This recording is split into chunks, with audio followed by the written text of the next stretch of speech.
Good morning, Corpus Christi, Coastal Bend, and listeners worldwide. Welcome on in to another edition of the Sunday Sports Rush right here on News Talk KEYS 1440 AM and 98.7 FM. I'm your host, James Espinosa, joined this morning by co-host producer Adin Ducker.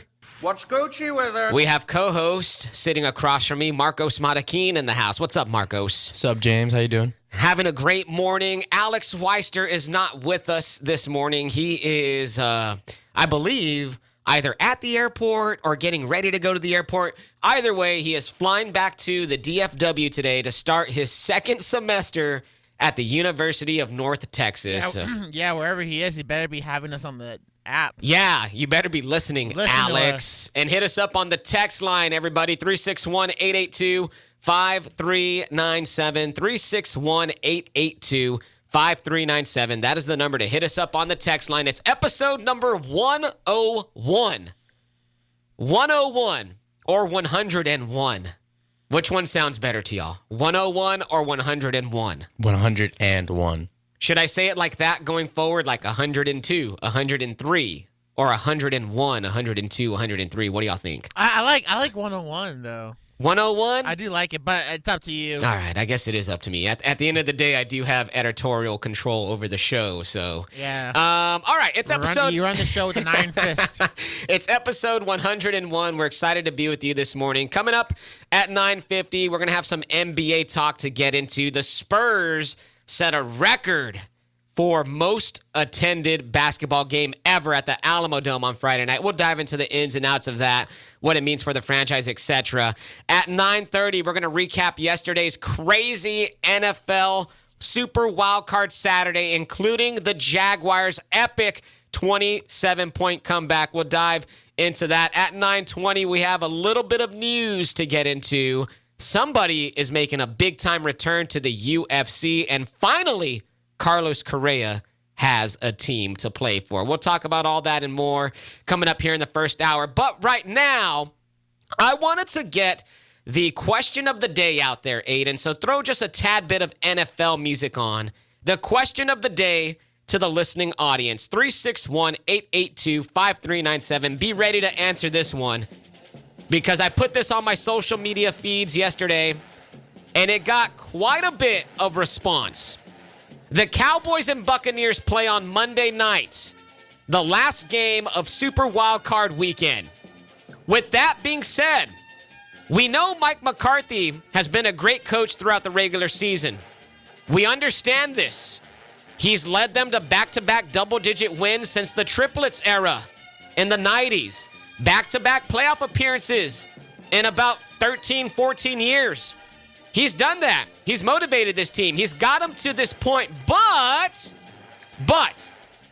we're in year 3, and Mike McCarthy has yet to have a playoff win. So, this is the question of the day.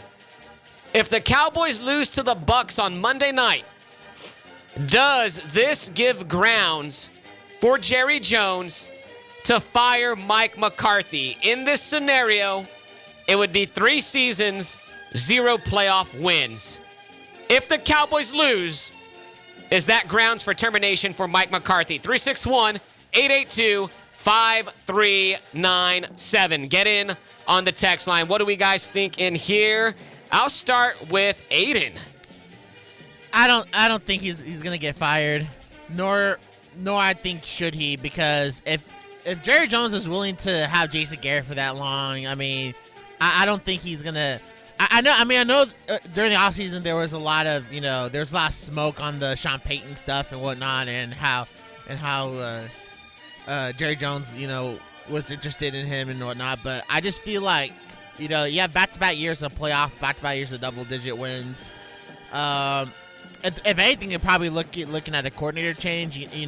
Possibly. And there probably will be anyway with Dan Quinn, getting these interviews and whatnot. And then Kellen Moore has also, gotten some. He's been on the radar for a couple of teams. So. Yeah, you're right. So that's the question of the day. I feel like Mike McCarthy is just the guy for this organization. It is weird, right? He's what Jerry Jones brings in terms of the attention seeking and then how flamboyant the Cowboys have been. Yeah. all these years. And Mike McCarthy, he's kind of like, he's not that. So it's kind of like it's a nice yin and yang. Yes. He is the voice of reason to Jerry's wild-ass antics. Marcos, what do you think about this question of the day? I mean, I know Jerry Jones recently came out and said that Mike McCarthy's job is not, on the line. Yeah. But you kind of have to feel like it kind of is. I mean, he's been there, you said 3 years now. It will be 3 years after this season. And no playoff wins, and that's obviously where the Cowboys have struggled the last couple decades now. So if you're a Cowboys fan, that's what he was brought in here to do. He had success in Lambeau. He was a part of that legacy organization over there, and Jerry was trying to bring that here after the Tony Romo, Jason Garrett era, and to bring that win with Dak Prescott and this new club with Diggs and Micah Parsons and CeeDee Lamb and this young core of amazing star players. And if Big Mike can't do that, we might be looking at a change. And this is my thing right here, too. Cowboy fan who's listening, 361-882-5397. Get your takes in on the text line. If the Cowboys lose on Monday night, is Mike McCarthy's job on the line? This is my take here. Yes, regular season wins are great. And don't get me wrong, I do appreciate the grind of a regular season. You gotta be successful to get to the playoffs, obviously, right? But the Cowboys and Jerry Jones, it's just my opinion that they don't care that much about regular season wins. They just want to see the baby. They want the results at the end. And if you're not getting playoff results, I think Jerry Jones might just have a thought in his head, hey, let's pull the plug now. Mike hasn't got this team ready for the playoffs. We need to bring in a guy. Let's go full bore on, for example, it's been flirting out there for the past year or two, Sean Payton. I will not put that past Jerry Jones because he is that desperate. He's already old. Who knows how long Jerry's going to have left to actually see a Super Bowl. I'm just being serious with that. I think desperate times call for desperate measures. And if the Cowboys were to come out flat against the Bucs the way they did last week against the Commanders in that pathetic loss in Washington, I would not be surprised. If you think about it, though, and I said this during the offseason, is Sean Payton that much of an upgrade over Mike McCarthy? Technically, Mike McCarthy has had more playoff success as a head coach than Sean Payton. I don't think he's that much of a upgrade. They're the same. Yeah, I mean, Mike McCarthy's been to one more NFC title game as a coach. We've actually talked about this on the Sports Rush several times, that the reason why Sean Payton's won Super Bowl with the Saints is more revered than what Mike McCarthy did with the Packers is because Sean Payton did it with the Saints. He did it with the franchise that never won crap. No, but the Bounty Gate thing kind of offset that. So yes. It's like, I mean, we know Sean Payton's an offensive guru, and he's probably, when he's coaching, one of the top 3 play callers in the game. Okay, that's fair, but I mean, in terms of like leading the entire team, I don't. You could say, yeah, Payton's a slightly better coach, but is it that much of a difference? I don't think so. I don't think so personally. I think they're roughly the same, and I think it would be kind of a lateral move, in my opinion. Go ahead, Marcos. I think Mike McCarthy, one thing that he has done to this organization, he's brought great leadership. His voice in that locker room, you could tell that he's made an impact on these players. They like playing for Mike McCarthy.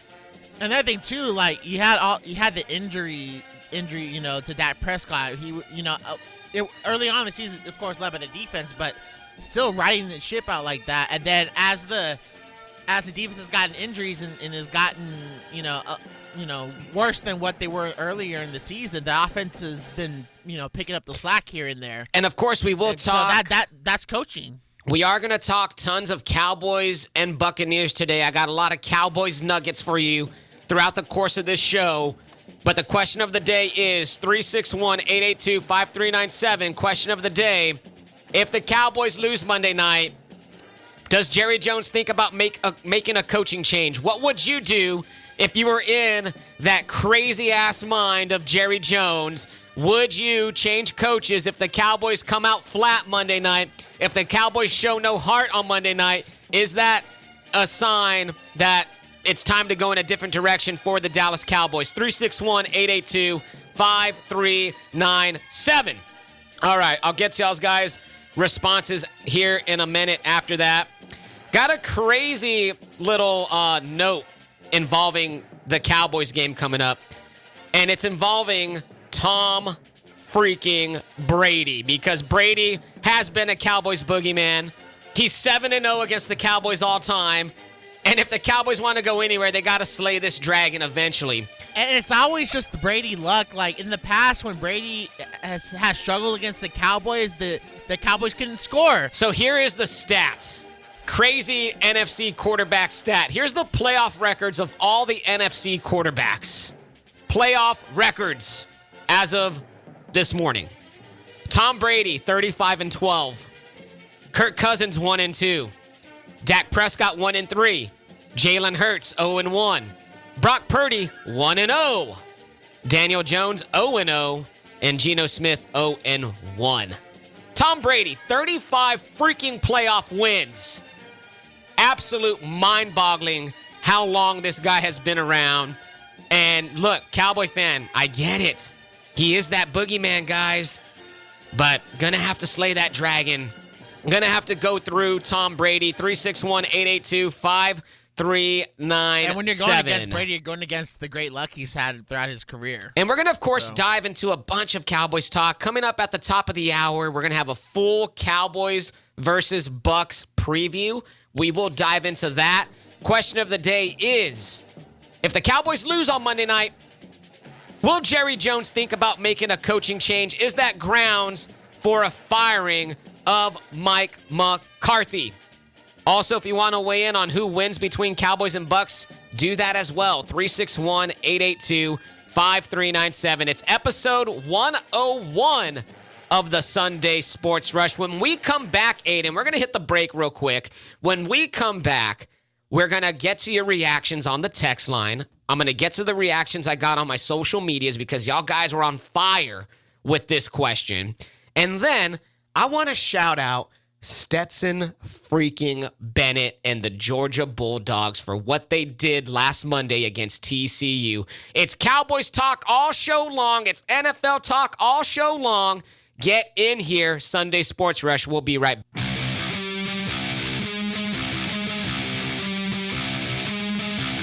Welcome back to the Sunday Sports Rush, episode 101 with you. James Espinosa, Aiden Ducker, and Marcos Matakin kicking sports' ass all the way till 11 a.m. NFL Wildcard Weekend, Super Wildcard Weekend. In 10 minutes' time, we'll dive into the craziness of yesterday's games. Jaguars' epic comeback. Brock Purdy and the Niners look for real. And I might have to apologize to Mr. Purdy because I was not one of the guys who believed in him, but he showed a lot yesterday. We'll talk NFL Wildcard Saturday coming up in about 10 minutes. Such a kick-ass song. We stand alone on this Sunday morning, doing our thing on the radio. Sunday Sports Rush, thanks for being with us. Our question of the day. It's like a preview song for upcoming playoff game. It just feels good. Yeah. James Espinosa, Aiden Ducker, Marcos Matakin. Our question of the day to the listening audience was, if the Cowboys lose Monday night against the Bucs, is that grounds for termination for head coach Mike McCarthy? Will Jerry Jones think about it? We got Justin Merrill in here on the text line. Shout out to Justin. Good friend of the show. Probably the biggest Dak Prescott fan we know. Probably so. He loves that guy. Yeah. Here's Justin. It's not Mike McCarthy's fault. He has a backup quarterback posing as a starter, and the defense has definitely done its job. Do you realize Prescott missed 5 games due to injury and still led the league in interceptions? So the Cowboys defense led the league and forced turnovers, was basically canceled out by that garbage quarterback. Answer is, do not fire the coach. Justin also says Bucs 146, Cowgirls 9. The Cowgirls score 3 field goals. Wow. The Bucs 46? 146. Oh. 146. I mean, considering the Bucs have only scored 30 twice this year. Justin, look, I get that you have an issue with Dak. I understand that, but you're a Cowboys fan, man. Like, come on, have a little bit of faith this morning, Justin. But I Is he a appreciate you Cowboys getting fan? in. I think he's a Cowboys fan. Justin, let me know if you're a Cowboys fan. Justin, yeah. Are you a confirmed Cowboys I fan? think Hit he's us went up. so far into Cowboys fanhood that he's wrapped all the way back around to just hating the franchise. It's wild. George D is in here on the text line. Shout out to George. George says, good morning, all. With the Cowboys and Tampa game, you guys have a good point on Jerry Jones' age. He wants a Super Bowl. Tom Brady is 45. He wants another Super Bowl. Neither are getting younger. I think if the Cowboys lose, a new coach will be hired. If Brady loses, he will try for one more with another team. Fantastic show, guys. Signed, George D. Thank you, George. Yeah, that's my point here. Jerry Jones is not getting any younger. He doesn't have time to be patient. Yeah, Mike McCarthy probably is the best fit, probably is the best guy, but you got to look at it from the mental mind state of Jerry Jones. I know this sounds really morbid, but time is ticking. You know what I mean? He has to try and do something to get this team over the hump if they should lose on Monday night. 361-882-5397. Thanks, you guys, for getting in. One more, and then we'll move on to the 920 news. Spencer is in here. He's answering the Mike McCarthy question. Spencer says, only if you can get a better coach do you fire Mike McCarthy. If you can get Payton or someone like that, then yeah, fire him. But if you can only get a coach who's not as good as Mike, then why fire Mike? Fair point. Why make a lateral move, right? But then again, you can also say Sean Payton could be a lateral move also, right, Marcos? I just think that we've gotten so loose with firing head coaches nowadays. Like, there's like over $100 million around the league that is being spent on coaches that aren't actively coaching.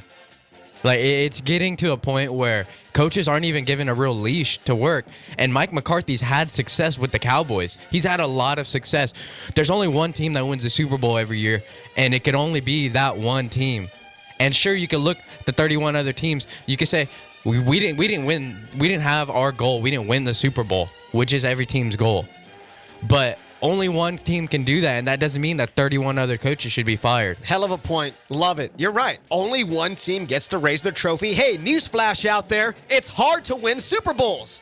It is hard to win Super Bowls. Unless you're one person, but I'm not going to mention him until later. Unless you're the boogeyman who's about to face the Cowboys on Monday night. So there we go. Another crazy Tom Brady stat that I have for you. I got tons of stats today.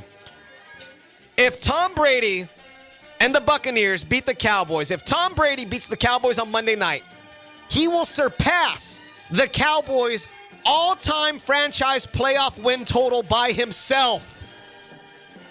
He will have more playoff victories than the entire Cowboys franchise has if he beats the Cowboys on Monday night. Absolute insanity. Blew my mind when I first saw that stat.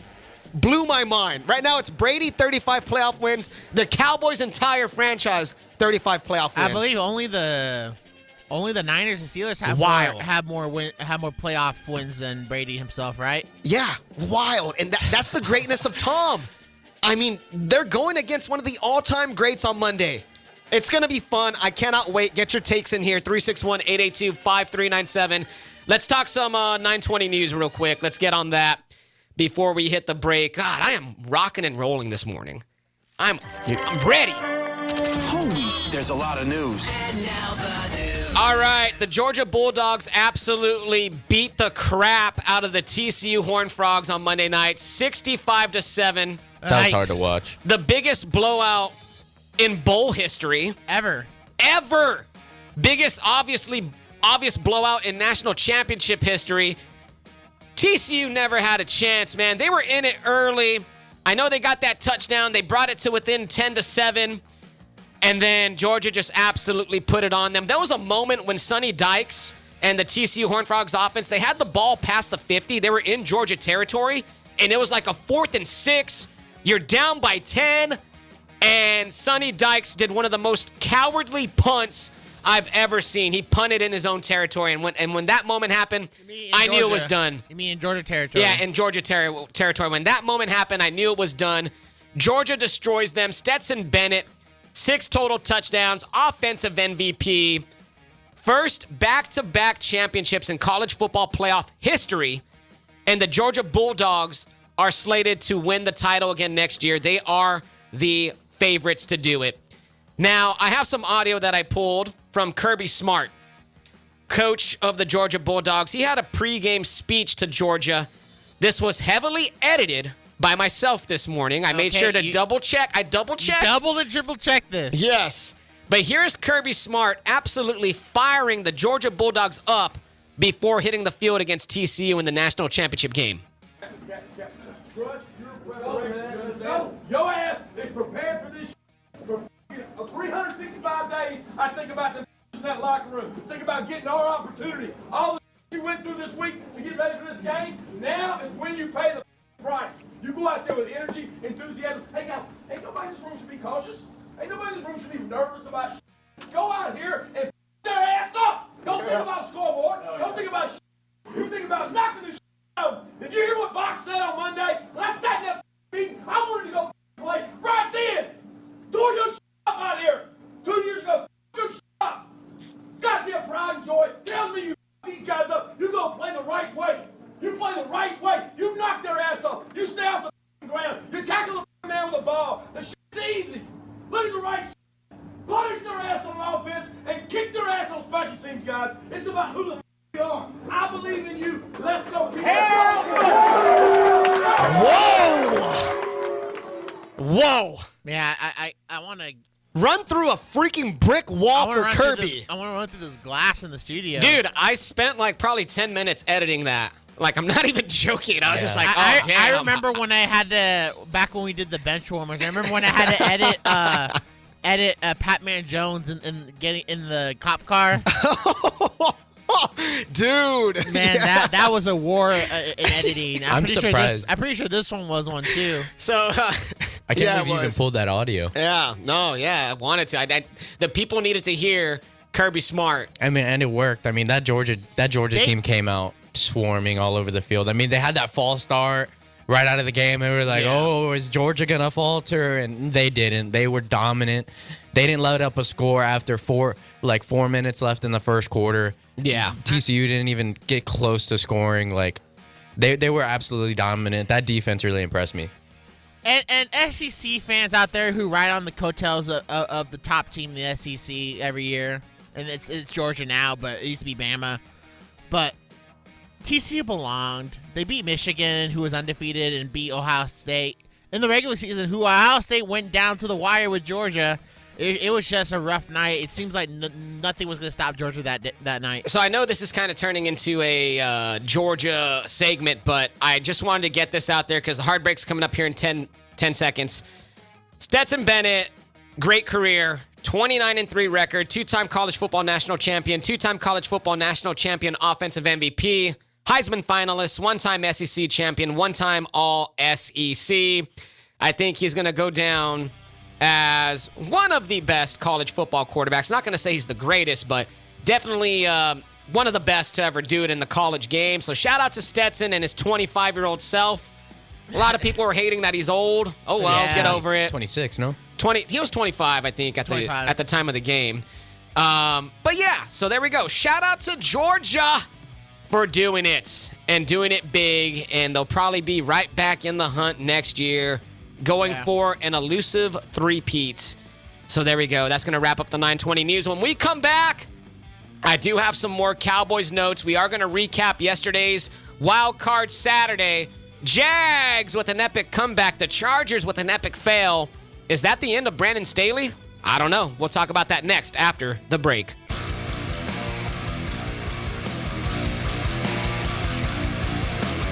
Welcome back to the Sunday Sports Rush, episode number 101.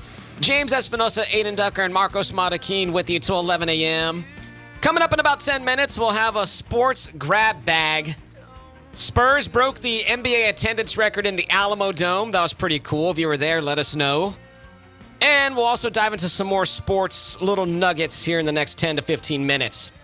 Our question of the day is, should the Cowboys lose Monday night against the Bucs, is that grounds for termination for head coach Mike McCarthy? Will Jerry Jones be so desperate after another Cowboys loss that he would fire Mike McCarthy? 361-882-5800.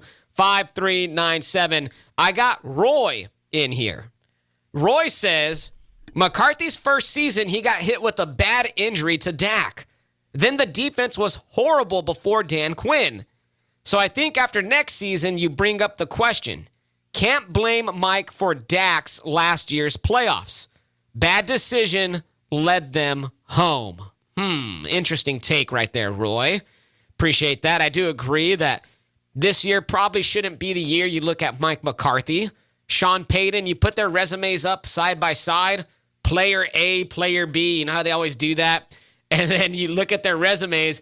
Mike McCarthy's resume will surprise you. It is right up there, equal, if not better, than Sean Payton's resume. I mean, they're probably both going to Canton when it's all said and done. I mean, anyway. honestly, yeah, this is a Hall of Fame probably level coach the way Mike McCarthy has had success. And he just led the Cowboys to back-to-back double-digit win seasons. He's just led the Cowboys to back-to-back playoff appearances. Step one of trying to win a Super Bowl is making the playoffs in continued years. You give yourself the best chance that way, right? And maybe Lady Luck falls your way at some point. Maybe fate answers the door for the Cowboys. But in order to do that, you got to be in the playoffs. And Mike McCarthy has done the job. 361-882-5397. Let us know your thoughts on if Mike McCarthy's job would be on the line if the Cowboys lose on Monday night. And also, give us your Cowboys and Buccaneers predictions. Who wins? Cowboys or Bucs? We'll preview that game at 10 a.m. All right. Last night, we had Super Wildcard Saturday, and we had two games go down. And the first game was Seahawks at 49ers. And this game was actually pretty damn competitive at the beginning. Seahawks were in it, man. The Seahawks were up at halftime. 17-6. Geno Smith threw a deep 50-yard bomb to DK Metcalf. Ooh. The Seahawks defense was looking pretty good. Brock Purdy in the first half had a couple of balls that probably should have been intercepted, but they weren't. So Brock Purdy had a little bit of luck on his side. But in the end, the 49ers absolutely turned it up in the fourth quarter, scoring 18 points. And they beat the Seahawks soundly, 41-23. Brock Purdy, 18 of 30, 322 yards, and 3 touchdowns. Christian McCaffrey had 15 carries for 119 yards. I believe he had like a 60-yard run. He had a touchdown reception. And then the Niners started getting Deebo Samuel involved again. Oh, yeah. Deebo had a long touchdown run. And this was the first time we saw him actually be like very productive with Brock Purdy as a quarterback. I know he got injured against the Bucs, so it took him a little while to get back, but man, just where are the holes in this Niners offense? And it's probably Purdy in his inexperience, but he's not showing it so far, at least in the second half. I know in the first half he looked a little bit, it did look a little bit reckless at times. Rusty. Yeah, Let's just be fair. Not rusty, inexperienced. Playoff inexperienced. I think he had a little bit of nerves in the first half. But then again, Kyle Shanahan knows how to scheme him right. And I'll give Purdy this, man. He looks like a general of that offense. Like, he does not look like the moment is too big. And that was one of my questions heading into the playoffs. Is the moment too big for Brock Purdy? But yesterday, he made some damn good throws. He was hitting some spots to Deebo, to Kittle. He was finding his guys. He was extending plays. He was rolling out of the pocket when pressure was there. He looked like a seasoned veteran. And that is very scary. Go ahead, Marcos, real quickly. Marcos? Yeah, I think some of it is kind of that like blissful ignorance that he has like as a rookie. Like he doesn't know how big the moment necessarily is. But he went out there, he was slinging it, he was leading this offense, and Kyle Shanahan with his brilliant mind and all the toys that he has, Christian McCaffrey, even Elijah Mitchell, who doesn't even get that many touches, but he's a playmaker when he gets the ball. Deebo Samuel, George Kittle. An amazing offensive line, one of the best. Brandon Ayuk, who might be able to be a wide receiver one on any other team. Like he's a wide receiver one for at least a third of the league. Yes. You're not wrong about that. An amazing offensive line led by Trent Williams, who is the best offensive lineman in the league. Kyle Shanahan with those weapons and his playmaking, drawing up plays. Like that team, like I said it back in like week 6 or 7, whenever the Christian McCaffrey trade went through, they are my Super Bowl favorites. I mean, they've been undefeated since. They've won 11 straight games. Go ahead, Aiden. You know, as far as the NFC, the Bucs won a Super Bowl a couple years ago, but the Niners have been a more consistent team the last 4 years, and they've been right there. They've had chances. They could have won against the Chiefs a few years ago. They almost made the Super Bowl last year. And this is, they're the number one team for me in the NFC. It's whether or not they can not only make the Super Bowl, they get over that hump against the AFC opponent. One more Brock Purdy. A couple of notes real quick, and then we will transition to the Jags and game. Nick Bosa. Yeah. My goodness. Can't forget about that 49ers defense. He's going to be the defensive player of the year. Fred Warner's a stud at linebacker. They got that Huafunga. Yeah, he's good. Yeah. I like him. They got some studs out there, man. Love what I'm seeing out of the Niners. So I titled this little caption of my notes, Purdyful, because it was so Purdy what Brock Purdy was doing yesterday. Brock Purdy is the first player with multiple passing touchdowns and a rushing touchdown in his playoff debut since Colin Kaepernick did it in the 2012 divisional round versus the Packers. He is also the first rookie quarterback to win a playoff start since Russell Wilson did it in 2012 in a wild card game at Washington. So, not bad company. Not bad company right there. And Russell Wilson, as a rookie, didn't play really well at all. It was the only reason they make the Super Bowl is because the Legion of Boo let Matt Ryan and Tony Gonzalez torch them in the end. So there we go. Thoughts on the 49ers-Seahawks game? Hit us up on the text line. I said this in the text line, but I can't wait for my fantasy team next season to be named You Got a Purdy Mouth. Yeah, that's going to be a good one. Yeah, moving on. All right, so the second game of the day was Chargers at Jaguars, and my God. Wow. The Jacksonville Jaguars, after the worst start that you could ever imagine, Trevor Lawrence, quarterback for the Jags, threw 4 interceptions in the first quarter. The Jaguars had a punt return hit one of their own players in the head, and they fumbled it. They had 5 turnovers in the first half. And the Jaguars come back down 27-0 to win the game on a game-winning field goal. We have the audio of this. It is Frank Frangie of the Jaguars radio network. Here's what it sounded like when the Jaguars won 31-30. 36-yarder from the right hash to win the game. Logan Cook will put it down. Riley Patterson. Cook puts it down. Patterson's kick is up. The field goal is good! Good! Good! The Jaguars have won it! The Jaguars have won it! They have come back from 27-0 to win the game and move on! How good is that? That's what I'm talking about! So there we go. The Jags win, dude. They did it. They come back and they won. Our thoughts on this, the Chargers went full Chargers. I told you in the middle of the third, I sent this message to y'all on Twitter. I was like, I've always thought the Chargers were an AFC Falcons.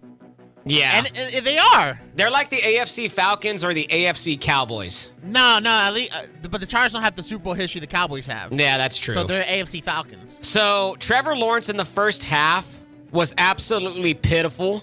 77 yards, a touchdown pass, which he got at the end, and then 4 interceptions. He had a quarterback rating of 24.5. But then in the second half, Trevor Lawrence was 18 of 23, 211 yards, 3 touchdowns, 0 interceptions, and a 144.5 passer rating. A tale of 2 halves for the young Trevor Lawrence, and I'm happy. I'm happy that wasn't going to define him. Because that was horrible. Everybody on Twitter was already writing him off. Oh, he's done. He's never going to win a big, crucial game. You can't win anything with Trevor Lawrence. I was seeing him on Twitter, but he came back. Yes, dude, you know how they are. Hot take artist. I mean, I did say, I was like, wow, this is a really bad playoff debut. But, I mean, it's happened. I mean, Peyton Manning had a really bad playoff I'm just debut. glad that he was able to weather that storm, and they pulled off the comeback of all comebacks, the 3rd biggest comeback in NFL playoff history. Oh, wait, Marcos, go ahead. And I honestly think that says more about Trevor Lawrence, that he managed to keep his cool coming out of this in the second half.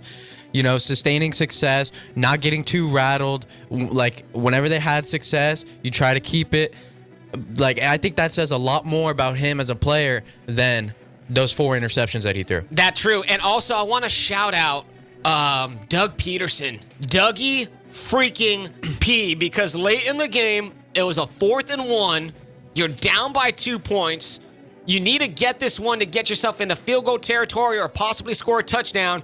It looked like they were going to try a quarterback sneak. Dougie P called a timeout because he didn't like the way how the Chargers were bunching the middle of the defensive line. Calls a timeout.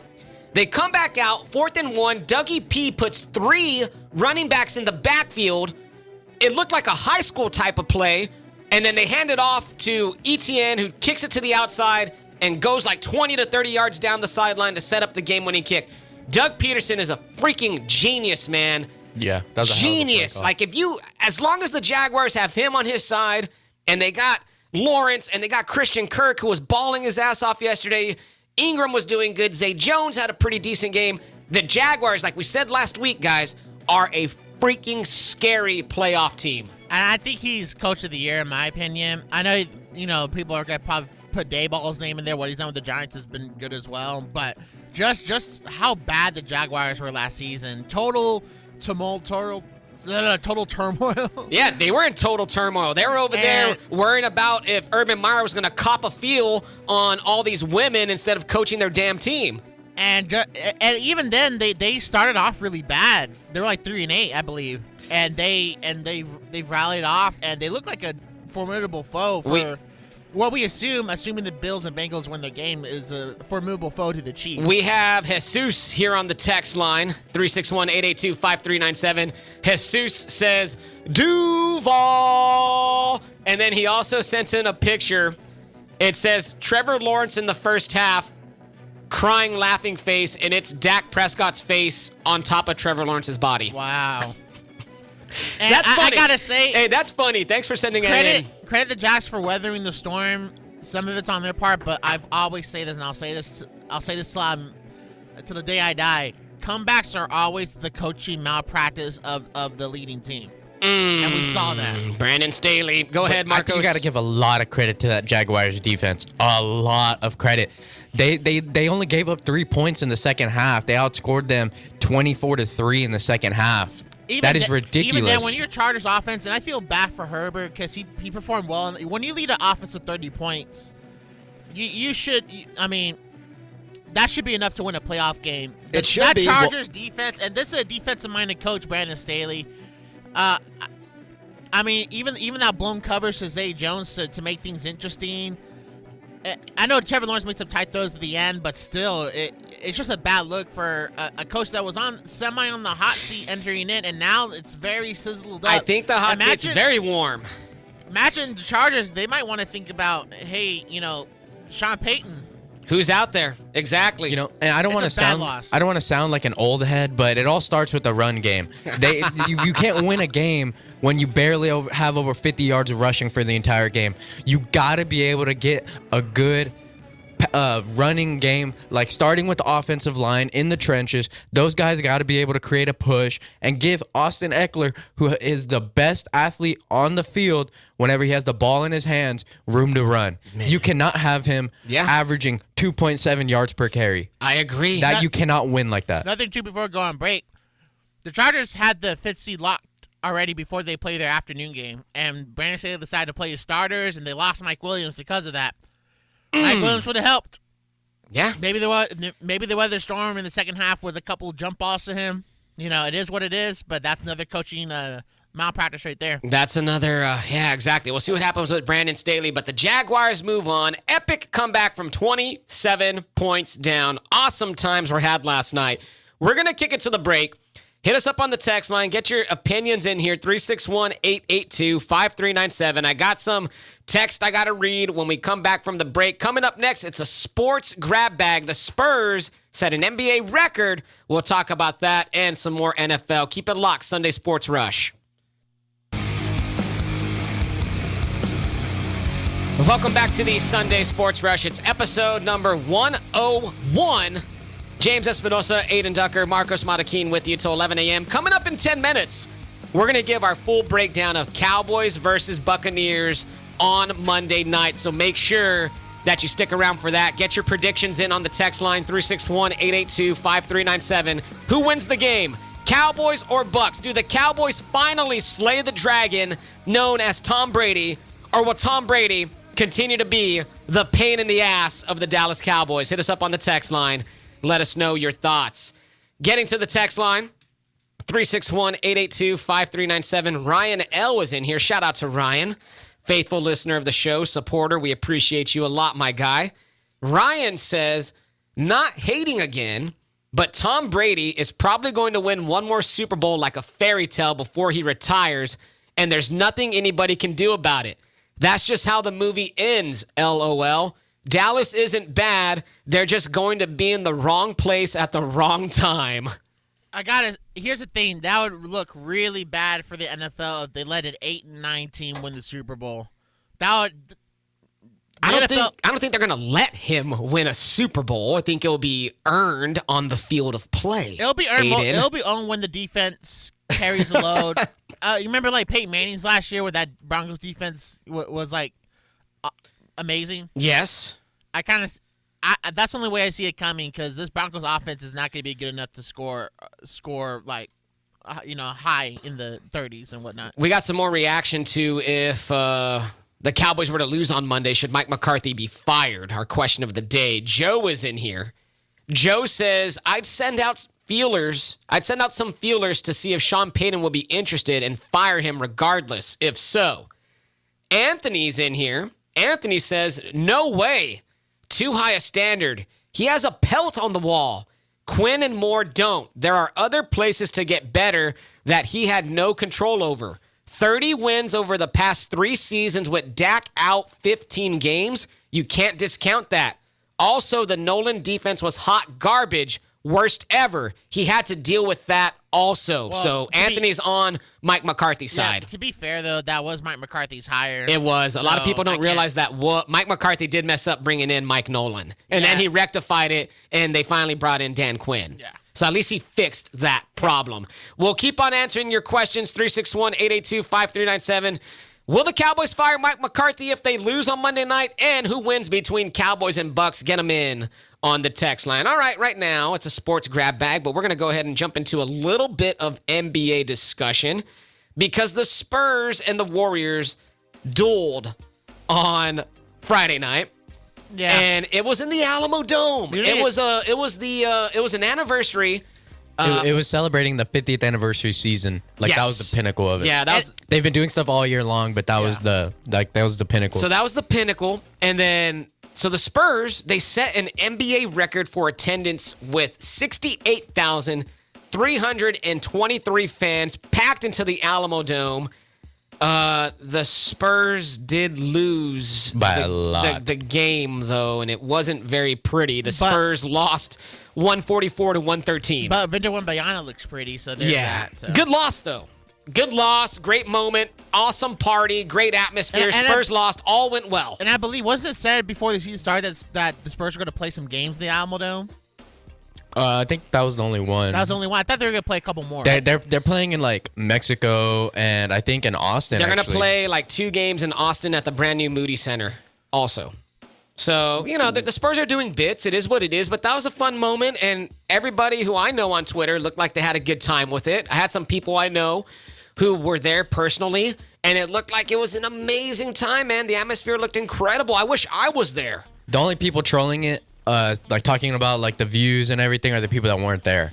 Everyone that I've seen that was there, they loved it. They said that it was a once in a lifetime atmosphere, which it was. It was nothing like did you see the pregame bit? Yeah, where they were doing the light show and everything. It looked incredible. That place was buzzing. I've never heard an NBA arena that loud. And let's be real. I mean, the Alamo-Dome's it's probably a more like people will go to the Alamo-Dome more than the AT&T Center. It's not the best place to watch a game, but it's still cool. It was just like the celebration of the Spurs and the Spurs history and what they've meant to the city and what the city has meant to them. And there's nothing wrong with that. There's nothing wrong with celebrating that and doing that. The Alamo-Dome's a treasure jewel in San Antonio. Yeah, it is. So, it is. I mean, there's tradition there, it's hosted nationwide sports events, not just, It hosts bowl games. Bowl UTSA football, NCAA a lot of tournament. stuff. Yeah, exactly. Final fours. I mean, it is what it is, and I liked it. I liked what I saw that night. Although the Spurs lost, it's okay. We're in the hunt for Wembanyama. So that was an awesome time for the Spurs. Good stuff out there, San Antonio. Way to represent 210. Do we got time, man?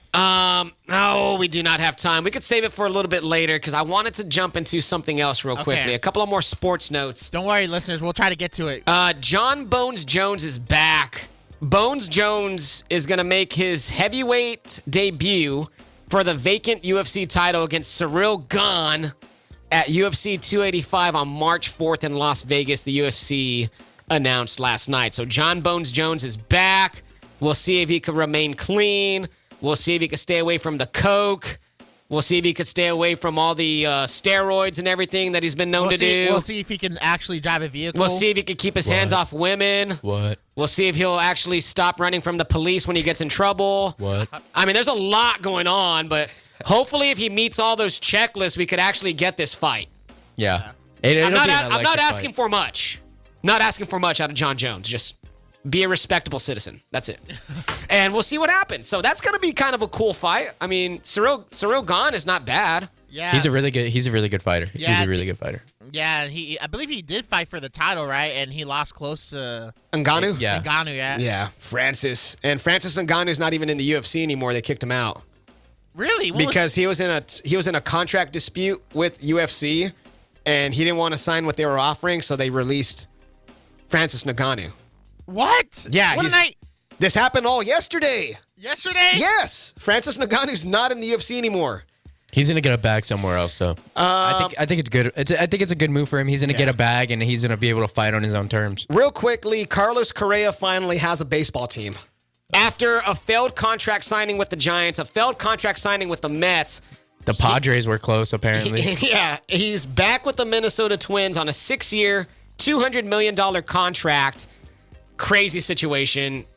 Obviously, his health is in question a little bit because the Giants and Mets pulled back. They didn't want to sign him after all. But the Twins, he found a home in Minnesota this past year, and he's going to be there for the next 6.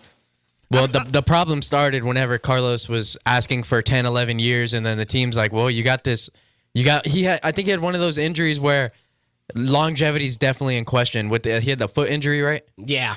And that's one that could really hamper you like later in your career. We've seen that a lot with NBA players who have had like that lower ankle foot injuries, that their longevity is completely down the gutter, you know. So I could understand why a lot of teams didn't want to sign those long-term deals whenever his health, like he's not even guaranteed to play like 5 or 6 years. That's true. At a high level. I didn't think about that the length of the contract and the injury was probably one of the big reasons. I didn't think about that. That's a good point. I'm just glad the saga's over. It's finally over. So I saw a funny meme where it's like the Minnesota Twins doctor was Johnny Eason's. Just signing anybody, man. Well, Carlos is with the Twins, and that's going to wrap up hour number 1. Coming up next, we got Cowboys and Buccaneers, predictions, talk, analysis. Stick around. Hour 2 of the Sunday Sports Rush coming up.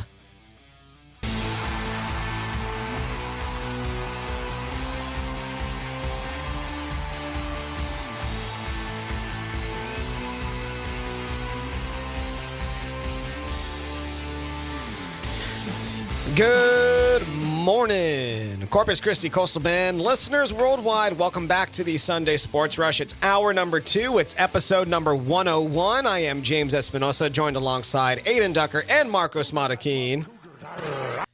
News Talk KEYS 1440 AM and 98.7 FM. We are with you till 11 a.m. I don't think I played that loud enough. Hold on. Cougars, I love Cougars. There we go. So we're with you. Hour number 2. We've had a nice, fun, fantastic first hour. Thank you, boys and gals, for getting in here on the text line, 361-882-5397. Question of the day was, or is, if the Cowboys were to lose, should Mike McCarthy get fired on Friday night? We got Luis in here. Luis says, getting over the hump is part of the job. If not this year, when? Question mark. Good run game, solid wide receiver 1, great defense, and a good QB. What is he missing? Question mark. You might have to bring someone in next year to win with this team. See it all the time in the NFL, so it definitely gives grounds for it. Okay. And another thing, too, that the Cowboys, they got to find a way to shed that Zeke contract some way, somehow. Yes. Please, for the love of God. Pollard's become the guy.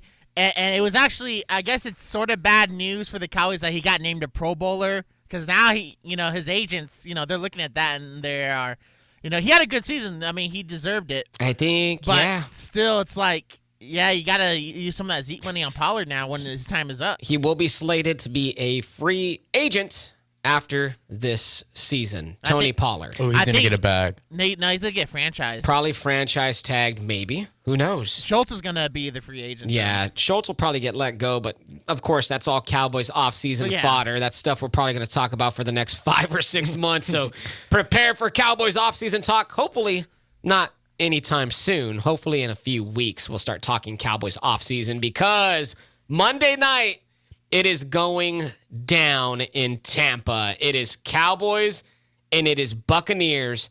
It is happening at 7:15 right here on News Talk KEYS. And it is going down at 6:30 with our pregame show right here on Keys. We are your home of the Dallas Cowboys. And we got at least one more game on air with you. At least one more game. Cowboys 2.5-point favorites over the Bucs on the road. That's a good line. And the over-under for total points is 45.5. We have talked extensively about Tom Brady. I've given some stats out. Here's another insane Tom stat. Tom Brady has played 47 playoff games. That is 3 seasons worth of playoff games. Just think about that. 3 full seasons worth of playoff games. That's absurd. And many of these games were played with first-round byes. Think about that also. Wild stat. So if Tom Brady were to beat the Cowboys Monday night, he will surpass the Cowboys' all-time playoff win total with 35 wins. Brady is 7-0 career against the Cowboys. How are we feeling going into Monday night's game between Cowboys and Buccaneers? I'll tell you how I'm feeling. Coming off of the heels of last weekend's Commanders' embarrassment in Washington, how the team just didn't look ready. They didn't look good. They came out flat. They looked half-ass. Never go half-ass. Go full ass if you're playing a game. Catch that reference? Yeah. I need the Cowboys to show up Monday night. We all do. I feel good about the game, though. Confidence level, 7. Out of 10? Out of 10. Confidence level 7 out of 10 that the Cowboys can beat the Buccaneers. Aiden, what are your initial thoughts? It's Cowboys and Bucs. It's going down Monday night. Here's the thing. This Bucs team is very, very mid. If this Bucs team were coached by Bruce Arians, I would obviously favor the Bucs, like, no doubtedly. However, just that boogeyman luck of Tom Brady, it feels like the Buccaneers defense is going to show up in this game and make more plays than normal, and it's gonna be on them whether or not the Bucs win or lose this one, because all year in their wins has usually been the Bucs defense. This Bucs offense has been mid at best, only scoring 30 points twice this year. Now, you know what's the crazy thing about this Buccaneers offense, and you're saying, right, they haven't scored more than 30 points more than twice this season? Well, interesting little research that I did on the Buccaneers. The Buccaneers are second in the NFL in total passing yards per game. 269.8 yards per game passing. But that is very weird considering they were 26th in the NFL in big explosive plays of 20 yards or more. So what that tells me is that the Bucs will dink and dunk you, dink and dunk and dink and dunk and down the field until they pretty much can hit you over the top with a Godwin or Evans bomb. And even then, there was only one game this year where the Bucs had the deep ball going. Was that Panthers game. And even then, the Panthers didn't have their top corner. You at least have Trayvon Diggs. Yeah. Diggs out there. He's going to mitigate. We hope he's going to be on Mike Evans. Now, who's going to start opposite of Diggs? That's going to be a big question. The Anthony Brown injury has loomed large over the Cowboys' second cornerback. They've tried Kelvin Joseph. They've tried Mullins. They've tried various guys. And let's be real, that even though the Chargers lost and they didn't play well in the second half, that Asante Samuel made some plays. Yeah, he could have been a Cowboy. Honestly, and I've always said any player that has NFL blood in them, that's a huge check mark in my opinion. That could have been. Yeah, that's another story for another time. But the Buccaneers, what are they also good at, guys? Well, the Buccaneers rank 4th in total defense, 14th in rushing defense, and 5th in passing defense. This is not the same Super Bowl defensive roster they once had, but they can still make things spicy for the Dallas offense, who has been struggling to get the run game going the past couple of games, who has a quarterback who has interceptionitis, who hasn't been that good lately. Dak Prescott with 11 interceptions in his last 7 games, 4 multi-interception games. There's only been 2 games this season in which Dak has started where he threw 0 interceptions. 8 interceptions in the past 5 games and 7 straight games with at least an interception. So Dak Prescott has interceptionitis. And last week against the Commanders, he threw one of the worst interceptions I've ever seen for a pick 6. I am really nervous tomorrow night that Dak Prescott is going to be the reason that this team falters. I'm really nervous and skeptical tomorrow night because we've seen Dak Prescott struggle with protecting the ball. I just don't know what's happening with this guy, and it concerns me to death. Yeah, and you have plenty of reason to be nervous. I mean, he's been very loose with the football. He's had way too many turnovers this year for a guy that you're paying that much money to be your franchise quarterback. I mean, you can make the argument that something's still a little off around his thumb, but a lot of it is just plain bad decision making. And you can't do that with the team led by Tom Brady. I know you love to hate on him, Aiden, but there's a reason why you love to hate on him. It's because he's so good. He is an amazing leader. These are moments that These are moments that Tom Brady was made for. I mean, you see him in the pregame tunnel speeches. He gets his team buzzing. They're gonna be ready for the moment, and they're gonna play up to it. This game is 100% on the Cowboys. Oh my God, he's gonna. Oh man, he motivated his defense to. He does. I don't know why you're downplaying that. This dude stop. This guy's a 7-time Super Bowl champion. Cameron Dicker would if Tom Brady would have motivated Dicker to make that field goal. Yeah, but dude, I don't think you don't give no respect to him, and that's fine. I don't it's credit. Cool. I don't credit the quarterback when the defense makes plays. Yeah, but the quarterback is the leader of the team. I mean, at some point, you got to credit the guy who has 7 freaking rings on his hands. I mean, come on, man. Like, he's not going to get credit.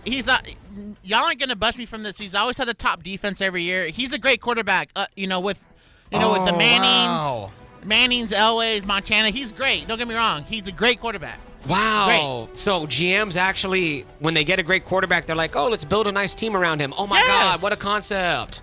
I mean, it's not unusual that he's had... It's not his fault that his GMs do that.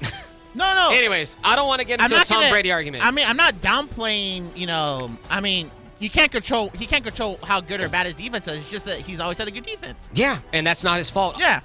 Okay, he's a great quarterback. Both can be true. That's been all year. Yeah, but both can be true. Yeah. Okay. Well, then there we go. Just the fact that they're an 8-9 team. That's fine. And they won the division. Okay. And yeah. Blame the other teams for sucking. Exactly. I don't know what to say about why that. does Brady always get the benefit on this? I don't know. Why are you tripping? I don't know. Do you know why? It's because he's played over 2 decades in the NFL at the highest level that we've ever seen. Yeah. He has the most Super Bowls ever won, and over any other organization. The dude is the GOAT. And he's the GOAT, and there's no a reason to believe that he's going to get this team ready, it is 100% on the Cowboys. Aiden's going to hate these stats, but Tom Brady has 13,000 playoff passes. Let me finish. Hold up. Aiden's going to hate these stats, but he has 13,000 playoff passing yards. That is almost double the second place guy. 86 touchdown passes. That is almost doubled who's in second place. I mean, you cannot hate this amount of greatness, dude. Like, it is just, he is what he is. And the Cowboys are going to have, if the Cowboys don't show up, and if the Cowboys don't put a pass rush on his ass, they're going to have a hard time because Tom Brady gets the ball out really quick. And over the last 4 games, The Cowboys have steadily decreased in their pass rush to 18.5% pressure percentage and an average of 4 quarterback hits per game and less than 1 sack per game. That is not good. The Cowboys' pass rush has been disappearing the past 4 games, and that will be a problem if they cannot at least make Tom Brady uncomfortable in the pocket. It's been the case for his whole career. You make him uncomfortable, bad things can happen. You don't do that, Tom Brady's going to slice you up. I already see the writing on the wall. I already see Dak throwing a bad pick in there. Turpin's going to fumble him up the punt again. Stuff out of Tom Brady's control is going to go his way. I could already see the Cowboys not even scoring over 20 points, but the Bucs also not scoring over 20 points as well. Well, we'll see what happens. But the Cowboys are going against the GOAT, and I think there's no question about that. Going against the top 4 quarterback ever, yeah. Sure. The fate of the Cowboys is in their own hands. Yeah. They should win this game. They're the better team. They have more talent. They have been better coached this year. They should win this game. But you cannot deny the Tom Brady factor. Without him, they're nowhere near the playoffs. Exactly. My thing is that, I'm a Ravens fan. You Marcos, put Blaine Gabbert back there. They win 3 games. The defense on those games they won have held the opponent to less than 20, so maybe they still win. Maybe they're 8-9. It's not like they're not the reason. He's not the main reason why they won these games. With the offense being below in the league in point scored. Okay, go ahead. You're going to make a point about... But I saw Ray Lewis and Ed Reed limit Tom Brady to see what he do. It's just frustrating to see other teams can't do it. I don't know why I don't know why. Maybe because the greatness of Ray Lewis and Ed Reed, Wow, other teams haven't been able to do it. I don't know why. My favorite players were able to limit Tom Brady. Why can't other teams do it? I think that speaks to Ray Lewis and Ed Reed. Ray Lewis and Ed Reed's greatness, but also Tom Brady's greatness as well, because others have not been able to do it. Wow, Hall of Fame players were able to limit another Hall of Famer? Oh, my God. I know, but I don't understand it, man. I don't understand it either, but Tom Brady is what he is. Just for the Cowboys to win this game, what do the Cowboys need to do? They gotta score early, get the Bucs behind at least a few scores. I know the Cowboys have blown a couple double-digit leads this year, Packers and Jaguars. Do not give this man any hope, because he's gonna play mid for 3 quarters. But if he's still alive, I'll give Tom Brady this credit. If he's still alive, if there's still an ounce of breath alive in that body of his, he will finally make those throws. He will dump it off. He will make that cross for that's going to convert a 3rd down. Who's going to win tomorrow? Give your prediction before we hit the break. The Cowboys, man. I just feel like the Bucs still have a little bit of history there. The offense is not going to do much. I think the Bucs win 17-14. Wow, Bucs 17-14. Aiden, you heard it there. Both offenses are not going to play well, but I feel like Brady's just going to play a teensy-wincy better than Dak. Marcos, who do you got in this game? Who wins, Cowboys or Bucs on Monday night? I got this being a 1-point game. Cowboys 21, Bucs 20. Oh, my God. 21-20 Cowboys? Yep. Oh, my gosh. That is crazy. That's going to be an intense game if it falls down like that. And I'll be happy to be wrong. And I'll be the first to say that I was wrong. Oh, my heart just doesn't know what to say, I man. will say, though, and I'll give you this point, the Cowboys this year have played a lot better after losses. Yeah, they've been able to bounce back, and that's credit to good coaching and whatnot, and the Cowboys not letting a loss simmer. But it's the playoffs now. It's the playoffs, and things are magnified by 1,000. I think that the Cowboys pass rush does show up tomorrow. I'm going to say that they're able to protect Dak enough. I think Tony Pollard's going to have a really big game tomorrow for some reason. I don't know. I just feel like he's going to be an X factor. The Bucs still have, even though their defensive line has been different the last couple of seasons, they still have that secondary and those 2 linebackers in the middle, Levante David and Devin White. Great points right there, but I think the Cowboys are going to win this game. Give me Cowboys 24, Bucs 20. Cowboys win this game, and we shall see what happens. What are your takes out there? Who wins the game? 361-882-5397. Do you have the Cowboys or do you have Tom Brady and the Buccaneers? When we come back, we got some more NFL headlines. We got some more Cowboys nuggets for you. Tons of Cowboys and Bucs talk the rest of the way.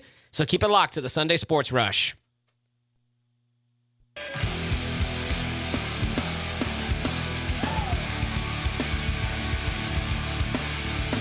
Welcome back to the Sunday Sports Rush News Talk KEYS. We're here. We're with you till 11 a.m. We talked Cowboys and Bucs in the past segment. Aiden's hatred for Tom Brady is like another.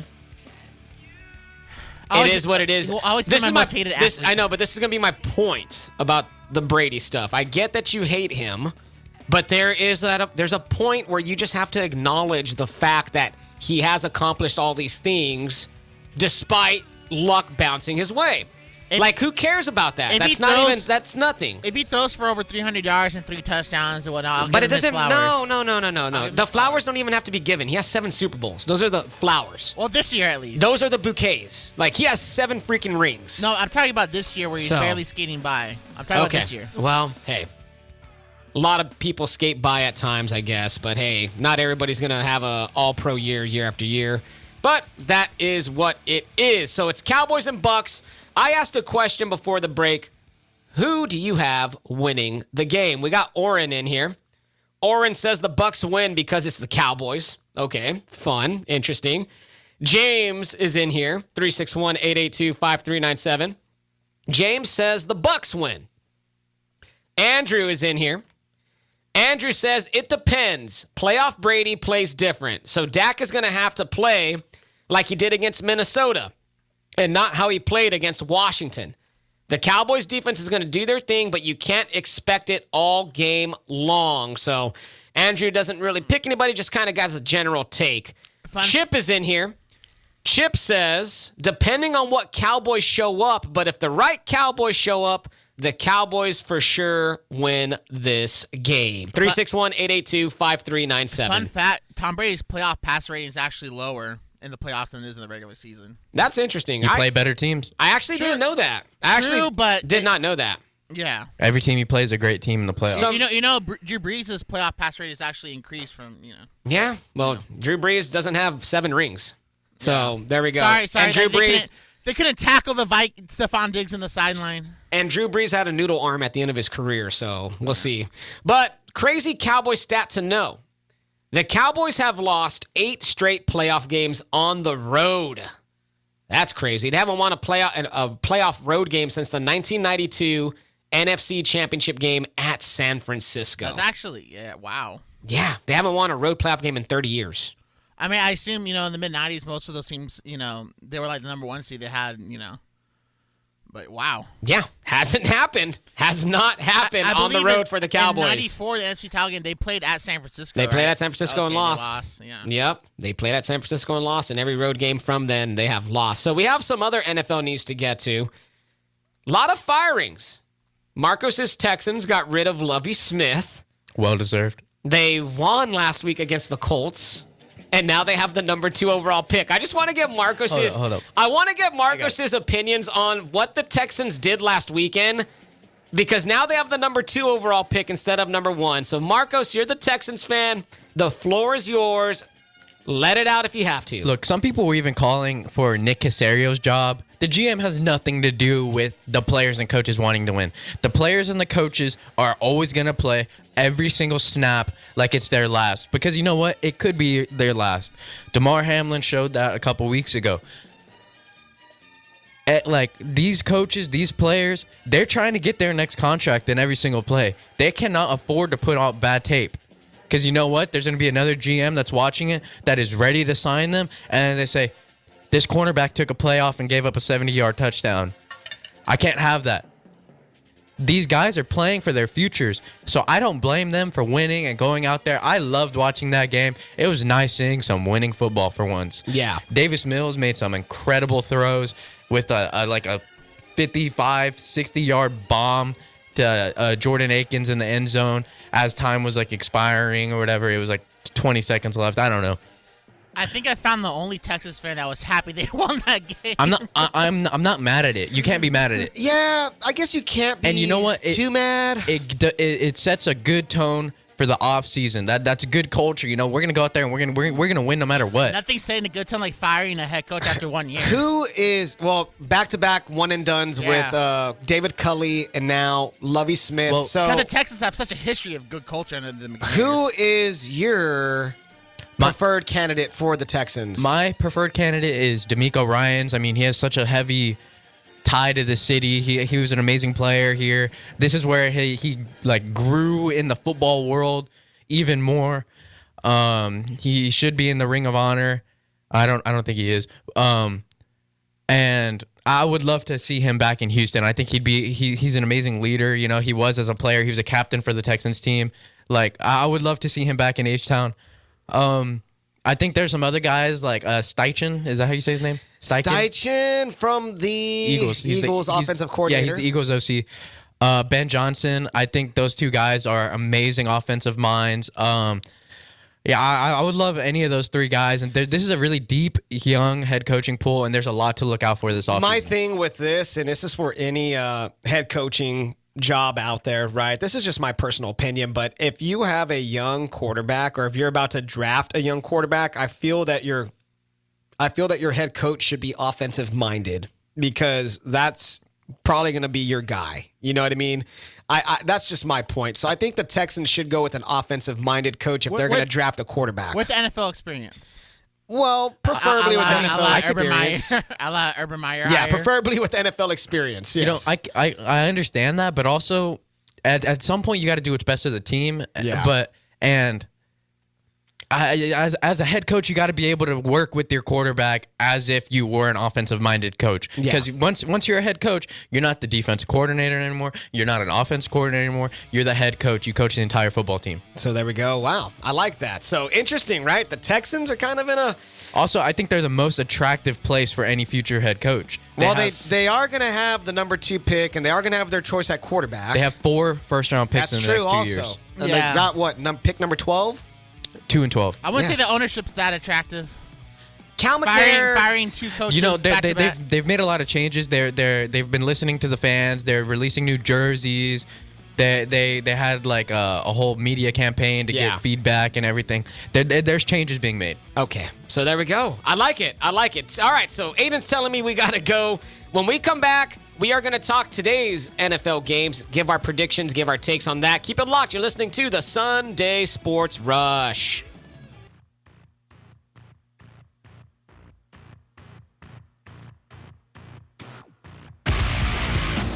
Welcome back to the Sunday Sports Rush, episode number 101. It's James Espinosa. It's Marcos Matakin. It's Aiden Ducker with you till 11 a.m. We're on the... I guess we're not on the eve, but we are... Put it this way, Cowboys and Bucs play tomorrow night. I didn't have the right words. I was like, what is... Cowboys Eve. Yeah, we're in Cowboys and Bucs Eve, kind of. But they play tomorrow night.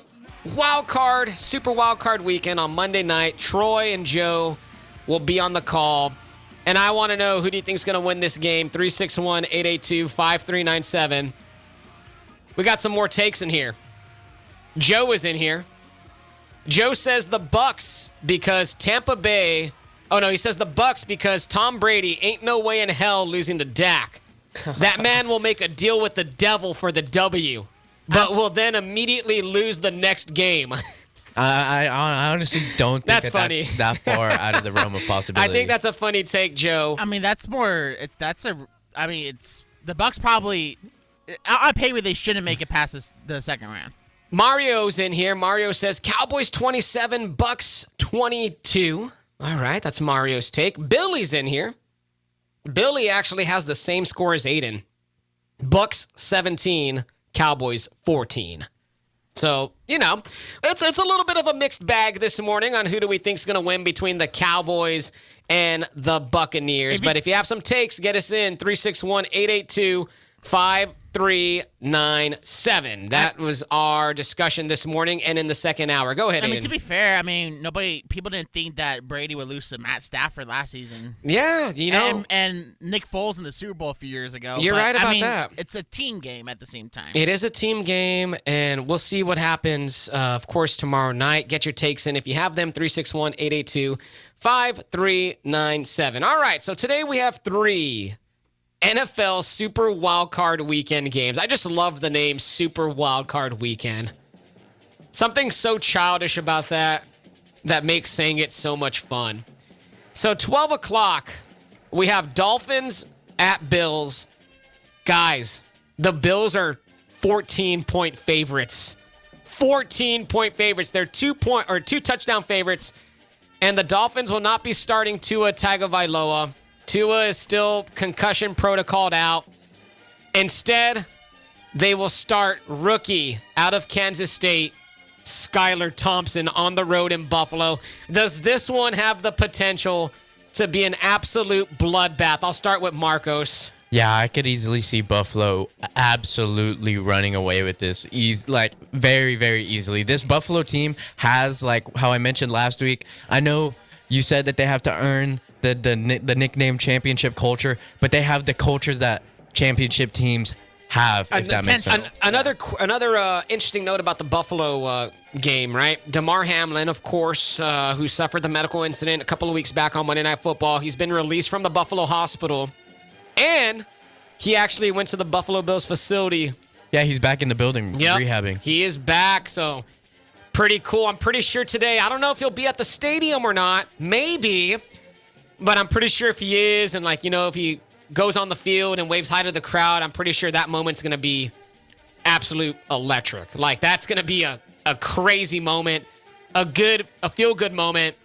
And that alone can inspire a team. I mean, the Bills last week, their first play of the game, kickoff return for a touchdown against the Patriots. That was insane as well. I don't know why. It just feels like the Bills have all this kind of feel-good momentum. Yes. It feels like the stars are aligning for them, doesn't it? Yeah, just a little bit. I don't know.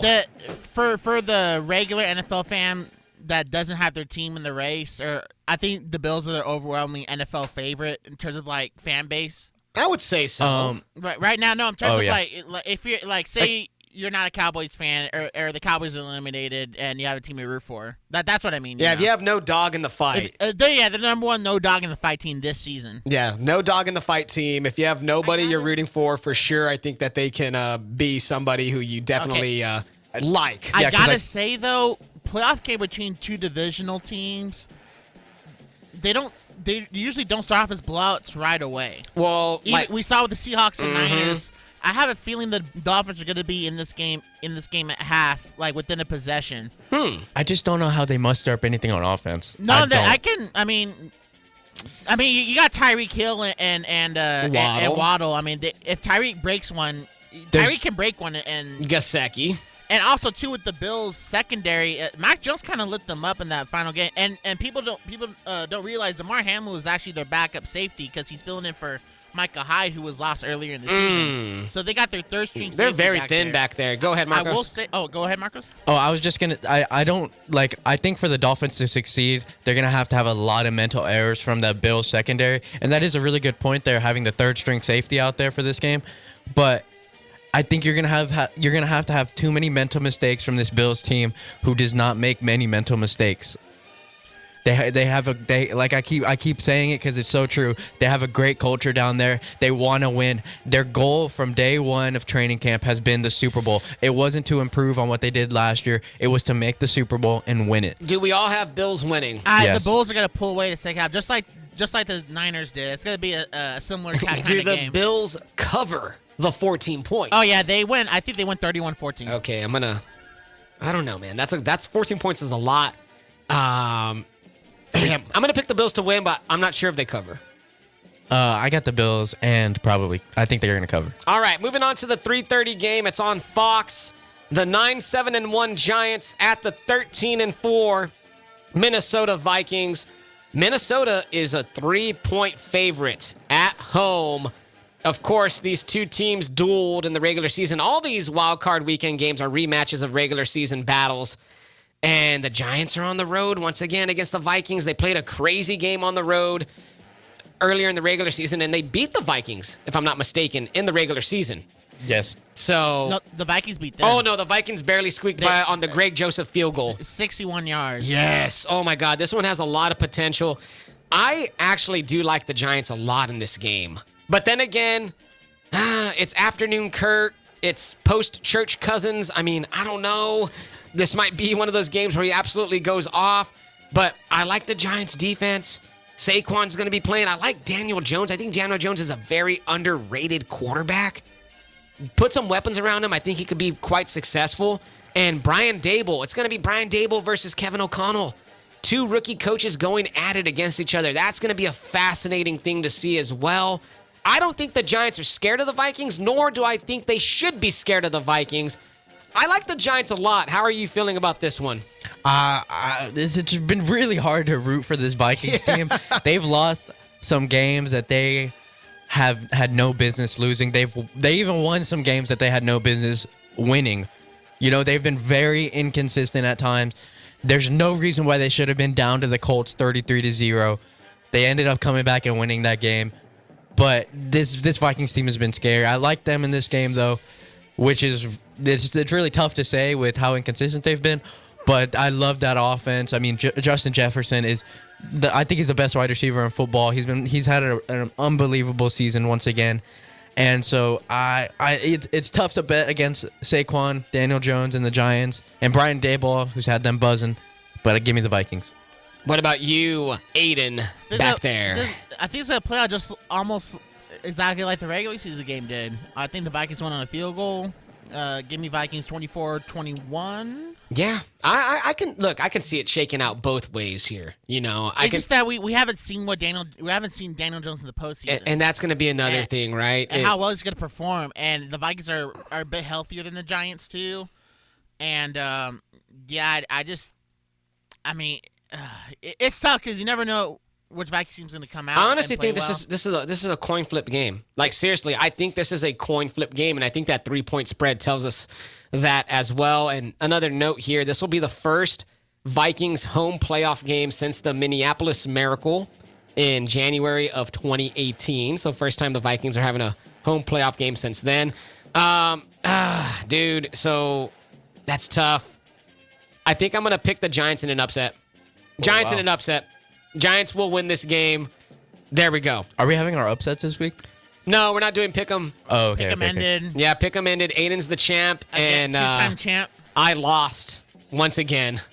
I lost. Oh, you're third place? Me and Alex had 70 wins each, but I had my win percentage wasn't as good as Alex, and that was the tiebreaker. That's tough. So Wow. I owe you guys lunch at some point. So what you're saying is or that Alex, a barbecue or something. Did Alex get more? He must have got more upsets. He got more upsets, less losses. So there we go. Wow. Ravens at Bengals tonight. It's going down at 7:15 on NBC. The Bengals are a big-time favorite. Big-time favorite tonight. The Bengals are 8.5-point favorites. The Ravens will not have Lamar Jackson. His knee is still all jacked up. I believe they're going to start somebody named Anthony Brown. Am I right about that? That sounds right. Either Anthony Brown or Tyler Huntley. It doesn't matter. They're both. I mean, You don't think the Ravens have any shot at all? 33. Just a report that came out about half an hour ago. Tyler Huntley starting. Oh, okay. Well, Oh, maybe wow. they do have a shot. No, maybe they do have a shot. They don't. no. No. Are we all going Bengals again? Yeah, I was literally about to say I do not know why this is the night game. This should not have been the night game. Well, it would have been nice if Lamar was playing.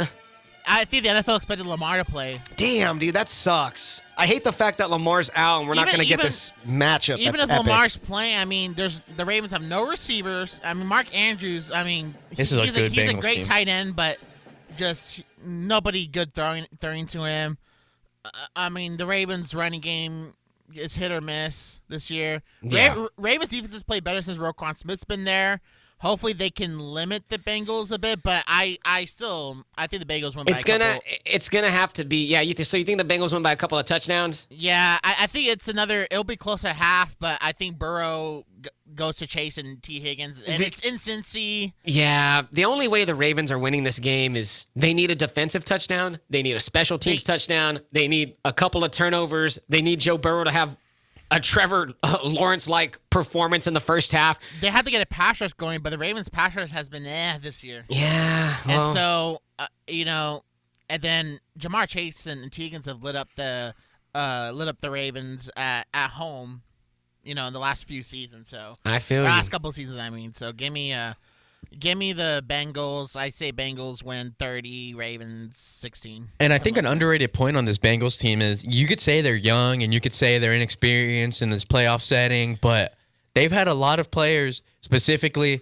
Joe Burrow, Jamar Chase, that have played in big-time moments, and you want your quarterback to have been experienced in that way to play in big time games in college. I'm sure he played in a lot of huge games in high school. Yeah. He's already played in a Super Bowl in the NFL. They've played in big time moments and big time games, and so the playoffs do not phase Joe Shiesty, Joe Burrow. Joe Shiesty, baby, I love it. They doesn't phase him. I know he's had a great career so far, and I think that he plays up to the moment. Yeah, no, I agree. I'm going Bengals all the way tonight. Bengals cover the 8.5. Give me Bengals by about, I'll say Bengals win by 14. 2 touchdowns. And another thing, too, is that Bengals defense, they played well to end the second half of last year. They have not dropped off. They've actually been playing better than they did, too. DJ Reader. They've been a top 10 defense this year. Yep. So Yeah. they're a stout team. I wish they were in the NFC. Yeah. That would be nice. It'd be nice, but the AFC is absolutely loaded, and that's going to wrap up our preview for today's Sunday edition of Super Wildcard Weekend. We got one more segment left with you. When we come back, I got just a little bit more Cowboys notes against the Bucs. I'll get to your text messages, 361-882-5397.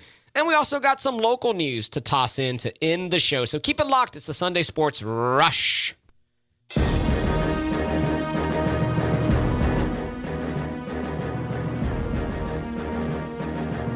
Welcome back to the Sunday Sports Rush News Talk, KEYS. Yeah. James Espinosa, Adin Ducker, and Marcos Matakim with you. We got about 9 minutes or so left with you. We appreciate you guys getting in this morning. Thank y'all so much. We're on the heels of Cowboys and Buccaneers going down tomorrow night, Monday, in the last game of Super NFL Wildcard Weekend, because it sounds so cool to say. Oh my God, I'm just going to say this. I'm nervous. I am a wreck. I think yesterday I wasn't feeling it, but today I'm starting to feel it. And tomorrow I have off for MLK Day. So it's going to just simmer with me all day long. This will simmer. And my final things I'm going to say on Cowboys and Bucs is, the Cowboys are very Jekyll and Hyde. And I'm a little bit nervous about that. And if they do have a game like they did against the Commanders, that's the one thing I'm just very, very nervous about, is that if the Cowboys show up like the way they did against the Commanders, then who knows what the hell is going to happen. All bets are off the board. We could be in for a wild-ass night. And let me ask you a question real quick, James. Do you trust Dak Prescott to lead that locker room like more than you trust Tom Brady? Yeah, I think I trust him just about as enough. Yeah, because I think Dak Prescott does have the respect of the locker room. Matter of fact, I haven't even played this audio yet. Dak Prescott, I have some Dak Prescott audio. We might as well play it, right? Since we're kind of ending the show and we're on the verge of Cowboys and Bucs. So Dak Prescott did interviews yesterday in the locker room, and a couple of reporters, David Moore was one of them. They asked Dak Prescott, how does he feel heading into the playoffs? And if, he feels that there's anything that he should be concerned about heading into the playoffs. So here is Dak Prescott talking about how he feels heading into the game against Tampa Bay. Or being in your head a little bit, or have you always been uncharacteristic as this last one was for you going into a playoff game? Do you have to guard against pressing or being in your head a little bit, or have you always been able to put that behind you and just kind of go to where you are? Yeah, I mean, I've been able to put it behind me. As you just said, when something's uncharacteristic, it's about getting back and doing the things that who you are, and that's the studying, that's the preparation, that's making sure I'm doing the thing, everything I need to mentally to leave no doubt that I respond the right way, and that's really all I know how to do. So, that's behind me, to be honest with you. What does this playoff game mean to you compared to the other playoff games you've been in? Cool. It's a good question. We've got to win. Obviously, every playoff game you go into it thinking you've got to win, but having the past experiences I've had in the playoffs, just understanding the team that we have, what we're capable of doing, being on the road, just knowing we've got to go in, we've got to stay calm, we've got to stay within ourselves and play our best game. And when we're able to do that, I don't care who it is, what game it is, it's going to be tough to beat us. So there we go. That's Dak Prescott's thoughts entering the playoffs. Dak Prescott, of course, year 7 in the NFL. Dak Prescott is about to be 30 years old. Oh, wow. Think about that. He's not the young pup he once was. We're in year 7 now. Not a lot of excuses left to be made. Exactly, Marcos. Exactly my point. The kid gloves come off. If Dak Prescott doesn't perform the way we know he's capable of performing, the criticism's going to be through the roof. I honestly think that the Cowboys, if he doesn't perform well, they take a quarterback later in the draft. I think they should be taking quarterback in the draft every single year. Later in the draft, at least. Stetson Bennett? Nah, I don't know about Stetson, but, the thing is this, though. At some point, right, we're going to expect Dak Prescott to be able to do the job or not. Year 7, about to be 30. How much more of the prime does he have left? That's going to be a question that needs to be answered, and I hope Dak Prescott is able to answer that question come Monday night. 361-882-5397. Final part of the show with you. Cowboys and Bucs, just kind of wrapping it up here. But I do have a local note. The Islanders men and women, they both won yesterday, so that's pretty good. Islanders men are now 4-1. The women are now 4-1 in conference. Both of them beat the University of New Orleans. So that's awesome right there. We're keeping it rolling with the Islanders men and women. I actually went to the women's game on Thursday night at the American Bank Center. Very fun time. Great time I had with my family, my son, my wife, etc. So make sure you get on out there if you can. That would be fantastic. Just wanted to toss that little local nugget in there before we wrap up the show. Go ahead, Marcos. Can I complain a little bit about... Yes, this is your time. Okay. Get it out. Jalen Petrie, rookie for the Houston Texans, had 5 interceptions. Excuse me, I'm pulling up the stats. 5 interceptions, okay. 8 pass deflections, 1 sack, 5 tackles for loss, 99 solo tackles, 147 combined tackles. I think he needs to get more conversation for Defensive Rookie of the Year, and he should have been in the conversation for an All-Pro team. Interesting. How many points did the Texans give up on defense? Why does that matter? Because that's how, that's just kind of how they look at it. It's unfair. I know, but and also...